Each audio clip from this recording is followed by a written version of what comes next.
Saint Thomas est un disciple de Saint Dominique, mais avant de répondre à votre question, je crois qu'il faut préciser que Saint Thomas n'a pas connu personnellement Saint Dominique, puisque Saint Thomas est né 4 ans environ après la mort de Saint Dominique. Il a connu l'ordre à Naples, où il avait été envoyé pour faire ses premières études, et c'est par les frères du couvent de Naples, autour des années 1240, que saint Thomas a connu l'ordre dominicain. Et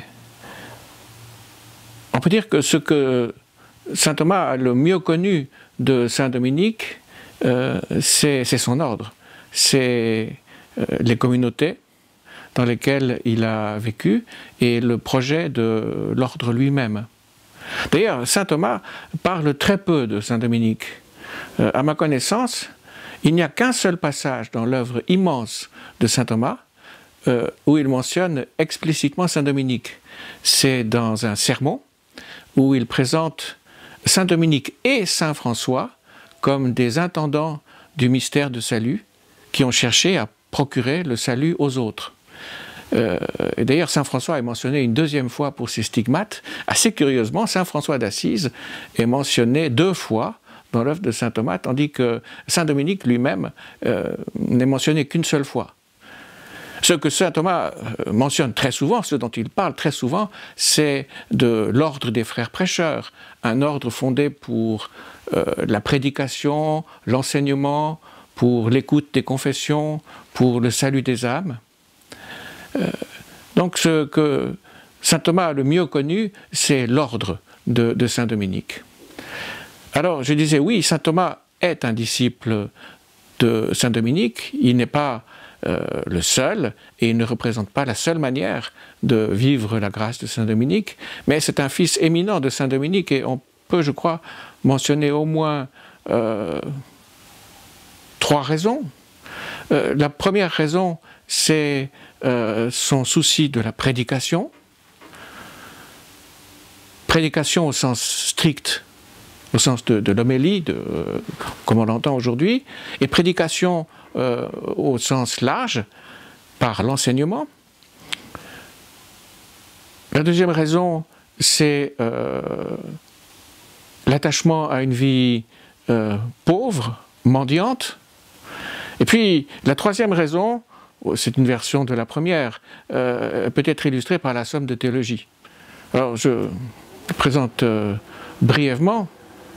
La première raison, saint Thomas avait été destiné par sa famille à vivre au Mont Cassin. C'est là qu'il avait été envoyé pour sa première formation.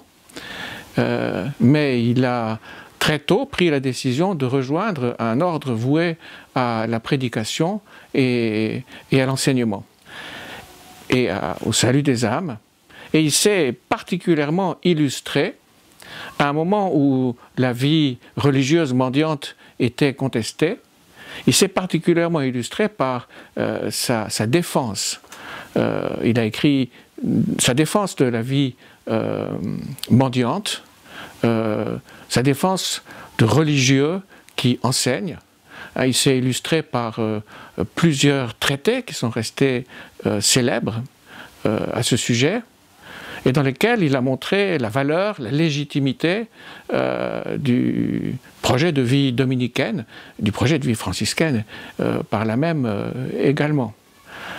Et ce sont des écrits de polémique, comme on les appelle, dans lesquels on découvre un saint Thomas auquel on n'est pas habitué, un saint Thomas chevalier en quelque sorte.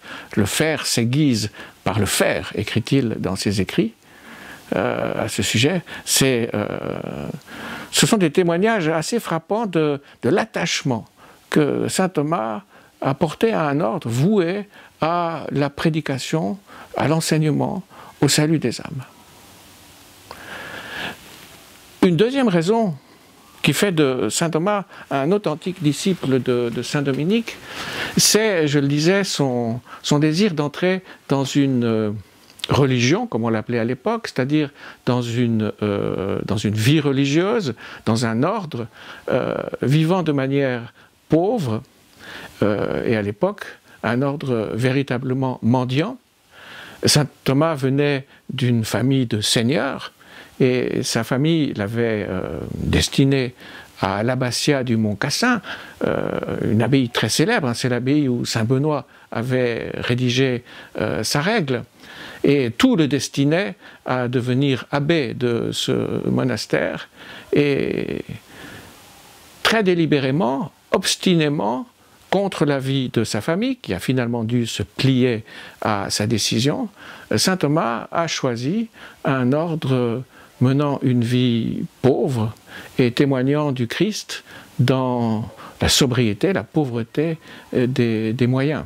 Le père Chenu a pu écrire à ce sujet que la décision de Thomas d'Aquin d'entrer dans l'ordre des Dominicains était comparable au geste de saint François qui, à Assise, avait déposé ses habits et sa fortune. Et la somme de théologie vient illustrer le propos de saint Thomas comme prédicateur.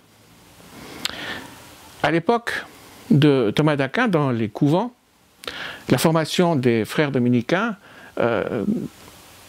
consistait principalement dans ce qu'on appellerait aujourd'hui une formation de théologie morale, de théologie pratique et de théologie homilétique.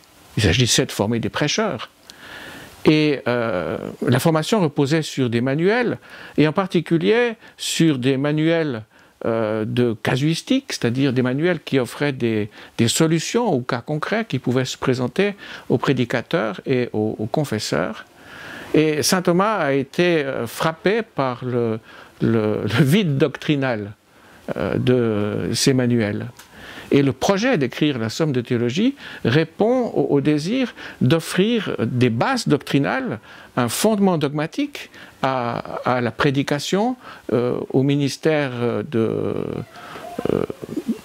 la confession, au ministère pastoral, offrir des bases doctrinales dans le contexte plus large de toute la vie chrétienne.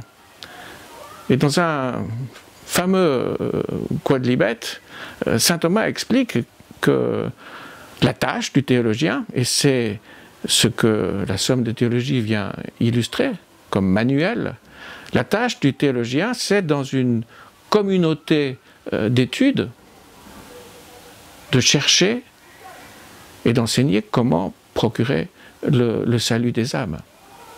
Donc au titre de la prédication, au titre de la pauvreté, au titre de la vie communautaire, saint Thomas est un éminent disciple de saint Dominique, un vrai fils.